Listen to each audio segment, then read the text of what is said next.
Yet another school shooting. A survivor, anti-gun activist, is hoping to join the upper echelons of Americans' political leadership now.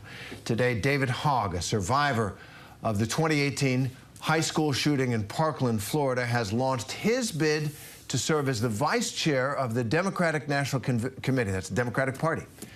Since that tragic day in Parkland, Hogg has turned into a national anti-violence activist. He's created the March for Our Lives organization, and he believes that as vice chair of the Democratic Party, can help the party focus on winning back young voters who've drifted to Republicans. David Hogg, March for Our Lives founder, joins us now. Thank you very much for being here on this day in particular. I was saying, we're fortunate to have you in a way because of what happened in Madison. 2 dead, 6 others injured, the shooter dead as well, suspected a juvenile and a student. And I just want to ask you, it's been 6 years since Parkland. A lot of these have gone under the bridge. As a survivor, what does it feel like? And as an activist on this, what does it feel like? We obviously still haven't done enough. We have a lot further to go. Obviously, Congress needs to do more to fight these things and prevent them in the first place. But what I think about, too, at the same time are the shootings that we don't hear about because they were prevented.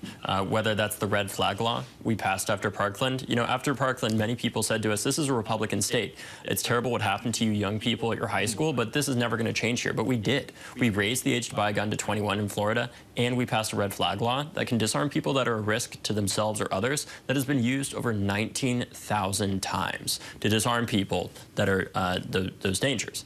And we passed the first federal gun law in 30 years that since has barred over 1,000 high-risk individuals from buying weapons like the AR-15 under the age of 21, but that's still not enough, obviously, as evidenced by today. So it's hard to hold both of those things at the same time. But ultimately, I think what we need to focus on is that at the end of the day, Democrats and Republicans, we do agree. We don't want school shootings to continue. We don't want gun violence to continue. Everybody wants their communities to be safe. And there are basic things that we can do to fight gun violence that we simply aren't right now. Whether that's more mental health funding for the 2/3 of gun deaths that are suicides that happen predominantly in rural areas and never make it on the news, or whether that's daily gun violence that also doesn't make it on the news in the same way that these school shootings do. And it's not to say what happened in Parkland, shouldn't have got the attention that it did. It's to say that every community that goes through this deserves that attention, because no matter what zip code you're in, if there is a child that experiences gun violence, they live with that scar for the rest of their life. Let me pick up on that and ask you to draw on your own experience. There are going to be a lot of kids, teens, students at Abundant Life Christian School there in Madison, are going to have to deal with this. What would you say to them?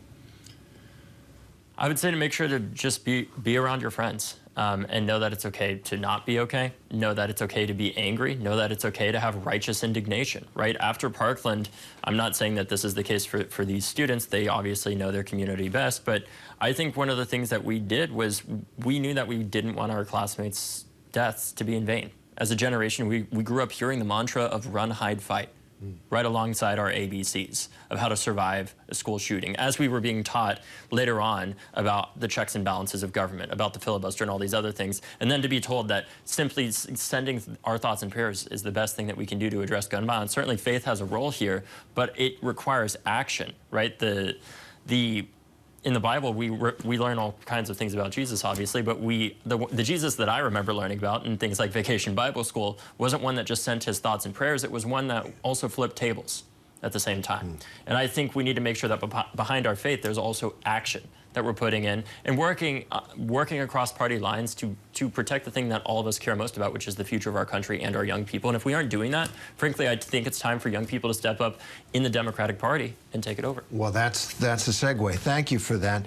So you want to be in the leadership of the Democratic Party. What do you bring to the table, and what is it you want to do? Well, I think what I bring to the table is a new perspective and a fresh face, one of the youngest faces probably after some of the meetings that I've seen, and that's that's not, we need people of all ages, to be clear.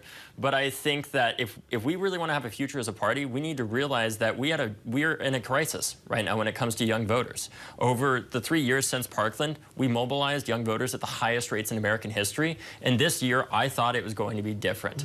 I was very worried about young men. I was very worried about younger voters. You could sense that coming. Yes. And when I brought these issues up, whether that was inside of the campaign, when I was on the National Finance Committee for the Biden-Harris campaign, as one of the youngest members of it, and I brought up at the DNC my concerns about young men in particular, I was given a huge amount of vitriol back, saying, why are you asking about this? Why do you care about this? When I brought up concerns about young men publicly, I got texts from 40-plus-year-old consultants telling me, saying, here you go, saying this, I can't even say it on the air, dumb stuff once again.